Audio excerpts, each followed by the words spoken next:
Assalamualaikum warahmatullahi wabarakatuh. Alhamdulillahilladzi hadana lihada wa ma kunna linahtadiya laula an hadana Allah. Asyhadu an la ilaha illallah wahdahu la syarika lah. Wa asyhadu anna Muhammadan abduhu wa rasuluhu wa safiyuhu wa khaliluh. Allahumma salli wa sallim wa zid wa an'im ala Muhammad wa ala alihi wa ashabihi wa man tabi'ahum bi ihsanin ila yaumiddin. Amma ba'du. Ma'asyiral muslimin rahimakumullah. Alhamdulillah, puji serta syukur senantiasa kita haturkan, panjatkan kepada Allah Subhanahu wa taala, yang mana sampai saat ini kita masih mendapatkan nikmat yang sangat besar, nikmat iman, nikmat Islam, sehingga kita hidup terarah, hidup mengikuti daripada tuntunan Al-Quran yang Rasulullah sallallahu alaihi wasallam ajarkan kepada kita.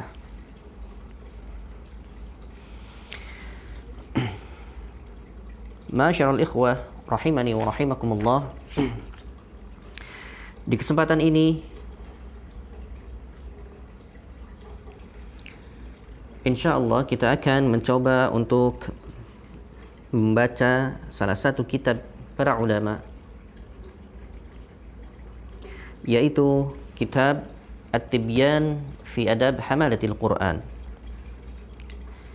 Kitab yang ditulis oleh salah seorang ulama besar di abad ke-7, yaitu Al-Imam An-Nawawi. Beliau rahimahullah merupakan ulama ataupun seorang alim yang wara' dan sangat berani dalam beramar ma'ruf dan nahi munkar. Beliau lahir pada tahun 631 Hijriyah, dan kemudian beliau wafat pada 24 Rajab tahun 676 Hijriyah. Beliau banyak menulis karya tulis, ataupun beliau sangat banyak menulis kitab-kitab yang sampai kepada kita, dan Masya Allah wa tabarakallah. Di antara kitab-kitab yang beliau tulis, yaitu yang insya Allah akan kita pelajari ini, yang merupakan salah satu kitab di bidang Al-Quran ataupun ulumul Quran. Adapun dalam ilmu hadis, beliau menulis Al-Minhaj, yang merupakan kitab syarah Sahih Muslim. Kemudian dalam bidang fikih, beliau pun juga menulis kitab yang sangat agung dan menjadi rujukan bagi madhab Syafi'i maupun madhab-madhab yang lainnya, yaitu kitab Majmu' Syarah Muhadzab, yang sangat tebal sekali.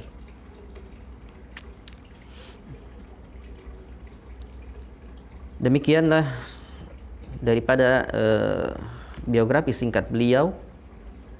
Mudah-mudahan kita mendapatkan daripada faidah dari tulisan-tulisan beliau rahimahullahu ta'ala. Dan ma'asyiral muslimin rahimakumullah, pada kesempatan kali ini kita akan membahas salah satu daripada buku-buku yang beliau tulis, yaitu At-Tibyan fi Adab Hamalatil Quran, yaitu suatu kitab yang membahas tentang adab-adab bagi para penghafal Al-Quran, khususnya umumnya bagi para talibul ilmi secara umum. Kitab ini di dalamnya memuat hadis-hadis ataupun Al-Quran, hadis-hadis Rasulullah sallallahu alaihi wasallam. Sebagian ada yang dhaif, akan tetapi kita akan membacakan sedikit dan meninggalkan sedikit untuk mengambil faidah daripada apa yang beliau tulis. Dan insyaallah kita akan langsung membaca yaitu kitab ini dari mulai bab pertama. Sebelum kita membaca, kita berdoa kepada Allah Subhanahu wa taala, semoga Allah mengampuni daripada dosa-dosa beliau Al-Imam An-Nawawi rahimahullah taala dan menjadikan syurga sebagai tempat kembalinya. Amin amin ya rabbal alamin. Ma'asyiral ikhwah rahimani wa rahimakumullah. Sebelum para penghafal menghafalkan Al-Quran, hendaknya mereka mempelajari daripada adab-adab Al-Quran, adab-adab bagi orang-orang yang menghafal Al-Quran. Maka dari itu hendaknya kita mengikuti daripada apa yang dianjurkan oleh Rasulullah sallallahu alaihi wasallam di dalam hadis-hadisnya.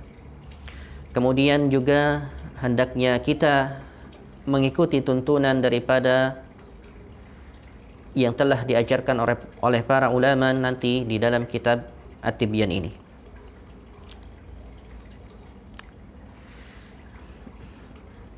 Langsung saja kita akan membahas bab yang pertama.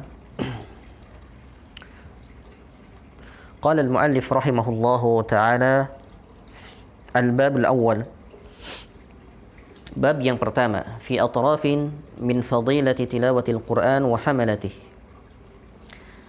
Yang pertama yaitu tentang sedikit daripada fadilah membaca Al-Quran dan orang yang menghafalnya. Beliau memuat di sini Al-Quran dan hadis-hadis Rasulullah sallallahu alaihi wasallam yang insyaallah kita akan bacakan. Qala Allah azza wa jalla, Allah Subhanahu wa taala berfirman, innal ladzina yatluna kitaballah, sesungguhnya orang-orang yang membaca Al-Quran, wa aqamus shalah, dan mendirikan salat, wa anfaqu mimma razaqnahum, dan menginfakkan sebagian harta yang diberikan kepada mereka, sirra wa alaniyah, baik dalam keadaan sembunyi-sembunyi maupun terang-terangan, yarjuna tijaratan lan tabur, maka mereka itulah orang-orang yang berharap dari perdagangan yang tidak akan pernah merugi. Liwafiyahum ujurahum, agar supaya Allah Subhanahu wa taala menyempurnakan daripada ganjarannya. Wa yazidahum min fadli, dan Allah menambahkan kepada mereka karunia-Nya. Innahu ghafurun syakur, sungguhnya Allah Subhanahu wa taala Ghafur, Maha Pengampun, Syakurun, Maha berterima kasih.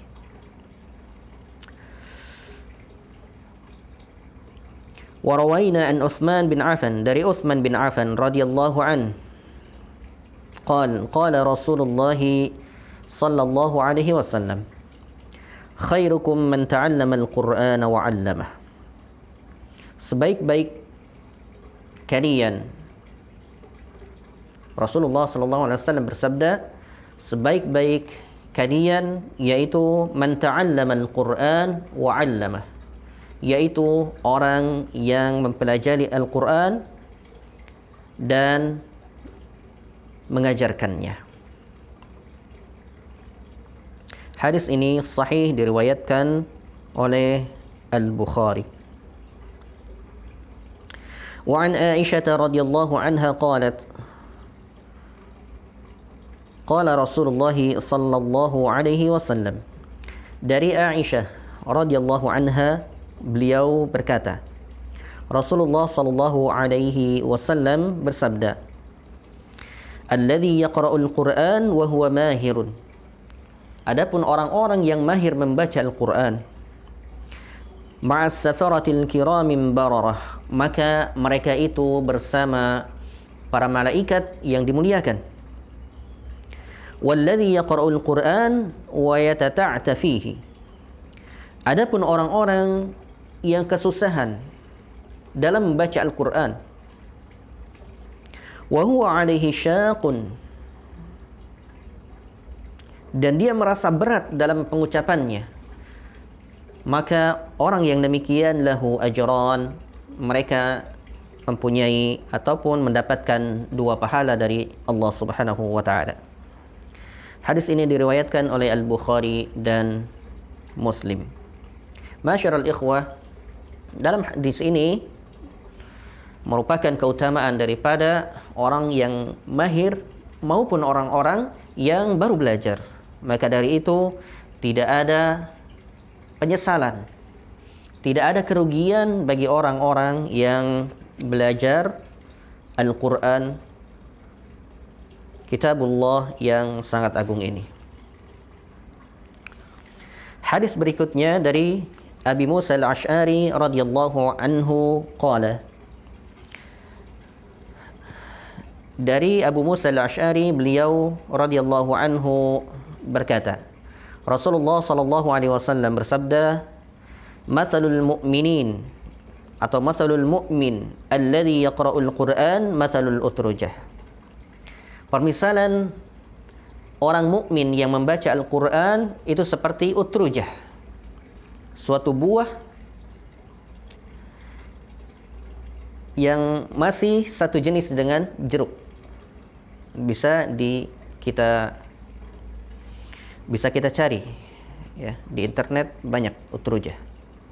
Rihuha tayyib wa ta'muha tayyib. Baunya sedap dan rasanya pun sedap.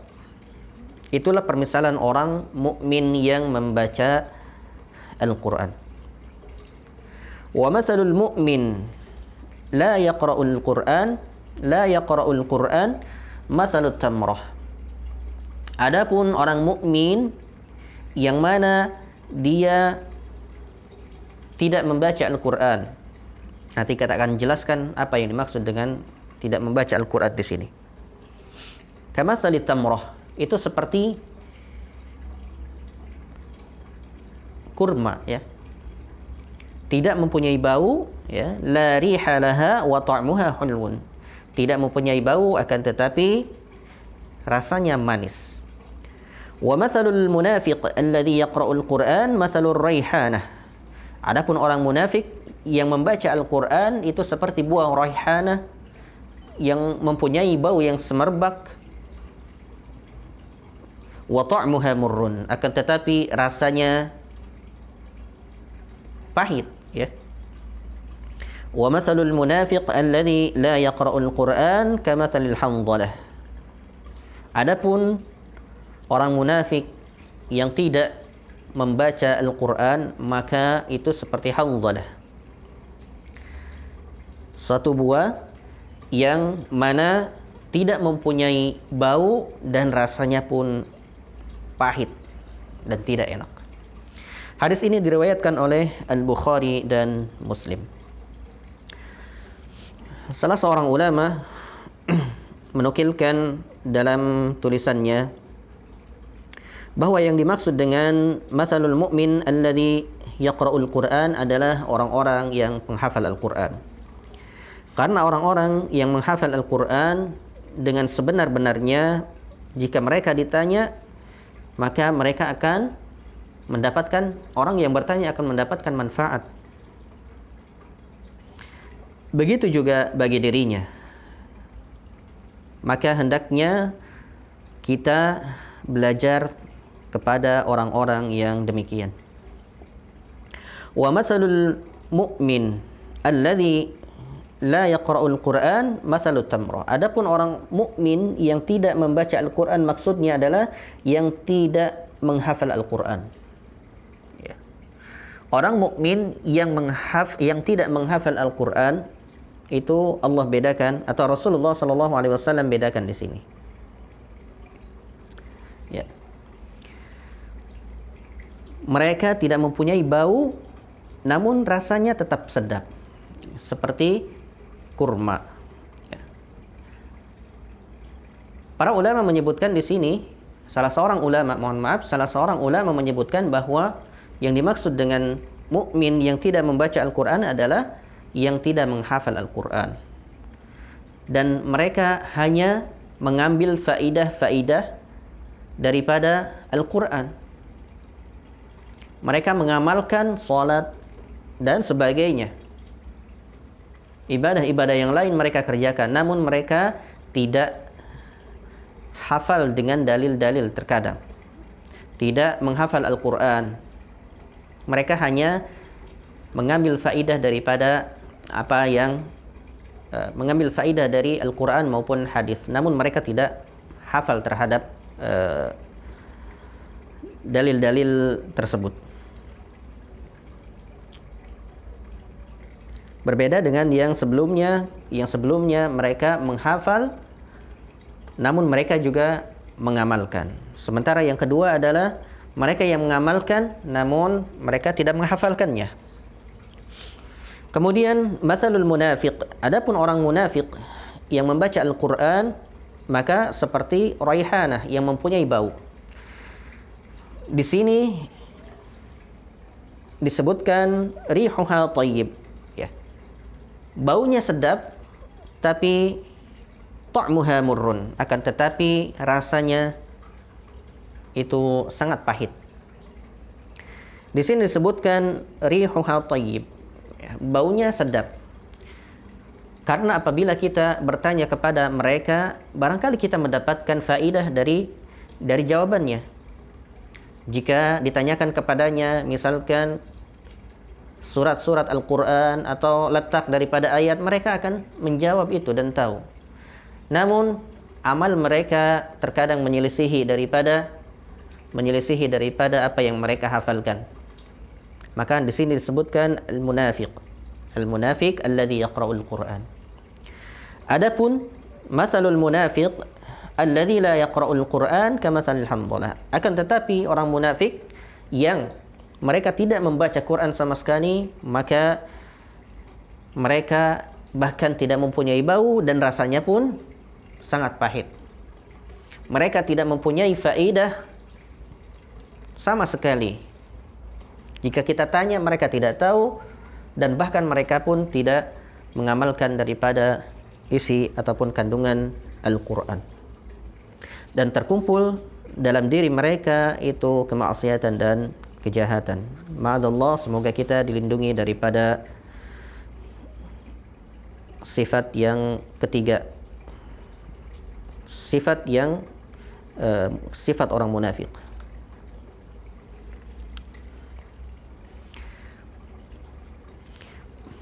Berikutnya, wa an Umar ibn al-Khattab radhiyallahu anhu anna an-nabiy sallallahu alaihi wasallam qala inna Allah ta'ala, dari Umar bin Khattab radhiyallahu anhu dari Nabi sallallahu alaihi wasallam, inna Allah ta'ala yarfa'u bihadzal Qur'an, sesungguhnya Allah mengangkat derajat seseorang ataupun kaum dengan Al-Quran ini, dan menghinakan sebagian dari mereka dengan Al-Quran juga. Ma'asyiral muslimin rahimakumullah, dalam ayat ini digabungkan atau tergabung antara keutamaan dan ancaman bagi orang-orang ataupun para penghafal Al-Quran. Bagi orang-orang yang menghafalkan dengan sebenar-benarnya, mengamalkan ajarannya, mentadaburi daripada ajaran Al-Quran, maka mereka akan mendapatkan ataupun akan Allah angkat derajat mereka. Akan tetapi siapa yang meninggalkan Al-Quran, mereka tidak mengamalkan isi Al-Quran, tidak mentadaburinya, hanya sekedar membaca saja, membagus-baguskan suara saja, hanya itu, maka ma'adzallah, jangan sampai mereka termasuk orang-orang yang Allah hinakan. Semoga kita terlindung daripada orang-orang yang Allah hinakan. Wa an Abi Umamah Al-Bahili radhiyallahu an, dari Abi Umamah radhiyallahu anhu, beliau berkata, sami'tu Rasulullah sallallahu alaihi wasallam bersabda. Abu Umamah mendengar Rasulullah sallallahu alaihi wasallam bersabda, "Iqra'ul Qur'an." Bacalah Al-Qur'an. Fa innahu ya'ti yaumal qiyamah syafi'an li ashabihi. Karena sesungguhnya Al-Qur'an itu akan datang pada hari kiamat sebagai syafi'an li ashabihi, pemberi syafaat bagi ashabihi, bagi sahabatnya. Ma'asyiral muslimin rahimakumullah, di sini kita mendapatkan faedah bahwa Al-Qur'an hanya menjadi syafaat bagi ashabih, bagi sahabatnya. Siapakah mereka sahabatnya? Yaitu yang mulazamah, yang senantiasa membaca, mentadaburi, menghafal, mengajarkan dan sebagainya. Karena ikhlas lillahi ta'ala dalam semua itu. Maka orang-orang yang seperti ini insyaallah akan mendapatkan syafaat pada hari kiamat. Hadis ini diriwayatkan oleh Al-Imam Muslim dalam kitab sahihnya. Berikutnya, wa an Ibni Umar radhiyallahu anhuma, dari Ibnu Umar radhiyallahu anhuma, anin Nabi sallallahu alaihi wasallam, dari Nabi sallallahu alaihi wasallam. Beliau bersabda, la hasada illa fi itsnatain. Tidak ada hasad kecuali dalam dua perkara saja, kecuali kepada dua orang saja. Siapa mereka?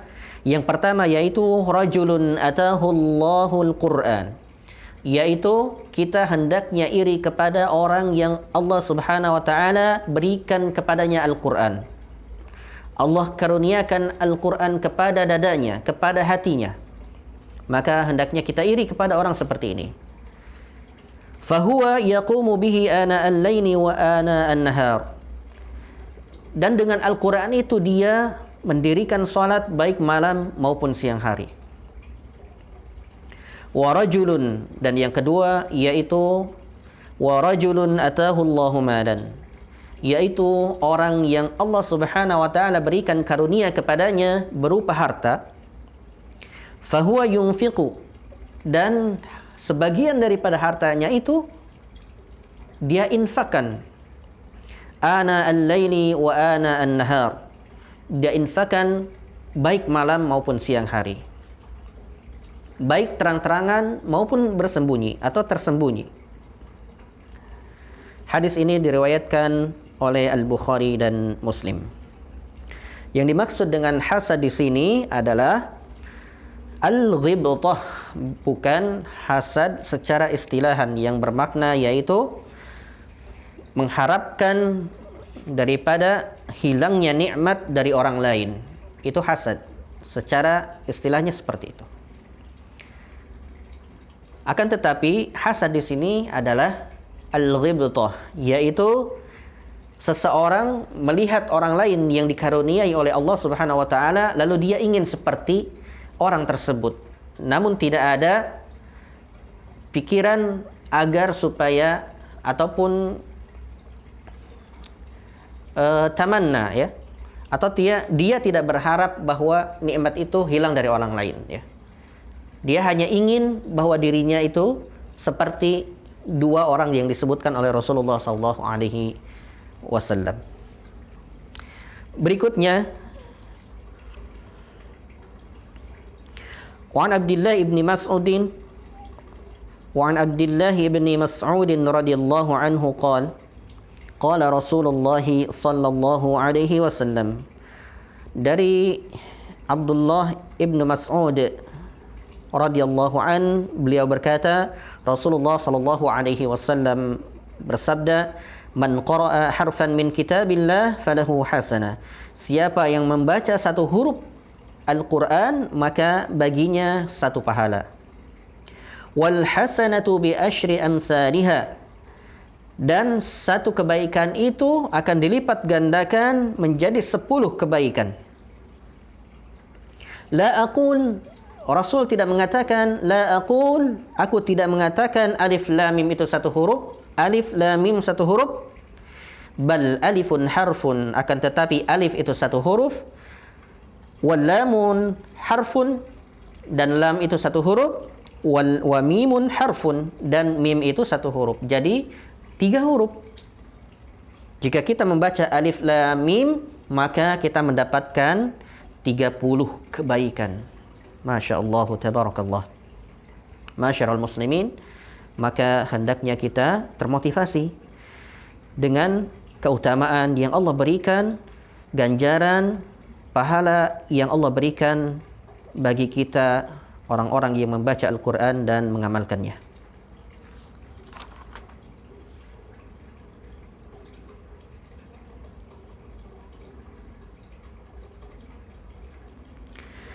Wa an Abdullah ibn Amr ibn al-As, dari Abdullah bin Amr bin As radhiyallahu anhuma, anin Nabi sallallahu alaihi wasallam, dari Nabi sallallahu alaihi wasallam beliau bersabda, yuqalu li sahibil Quran, akan dikatakan pada hari kiamat bagi sahibul Quran, iqra wartaqi, bacalah dan naiklah, warattil kama kunta turatilu fid dunya, dan bacalah secara tartil sebagaimana engkau membacanya dahulu di dunia.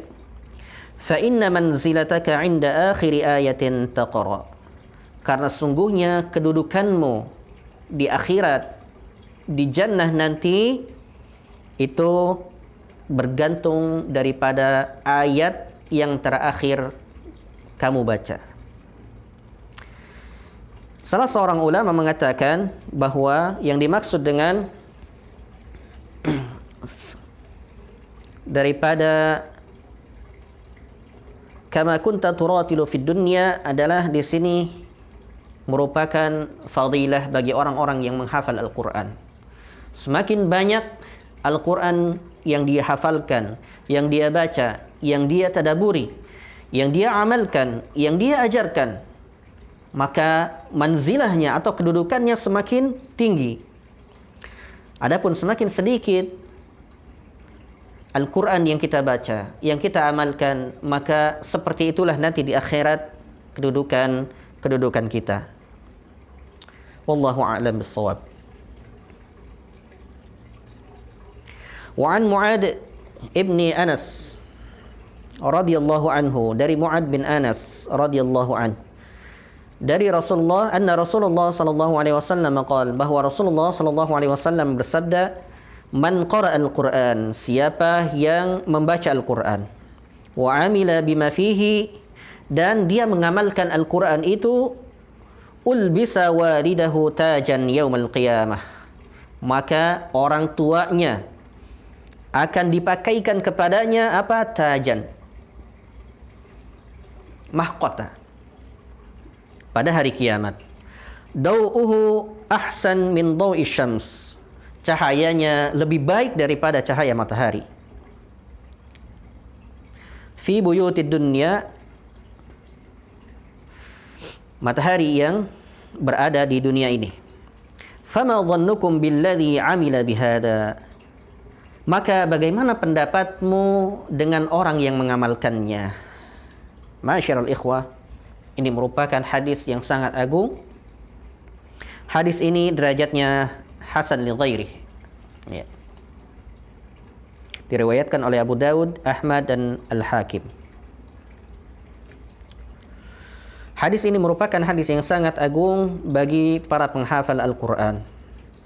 Orang yang menghafal Al-Quran dengan sebenar-benarnya, kemudian dia mengamalkan daripada isi kandungan Al-Quran, maka orang tuanya nanti akan diangkat derajatnya. Akan diangkat derajatnya, kemudian Allah Subhanahu wa taala memberikan kepada orang tua ini tajan, ya, suatu mahkota yang mana cahayanya lebih terang, lebih bagus daripada cahaya matahari yang ada di dunia. Fama dhannukum billadhi amila bihadha. Kemudian bagaimana dengan orang yang menghafal tadi? Maka jazanya atau pahalanya lebih besar daripada apa yang tadi disebutkan. Wallahu a'lam bis-shawab.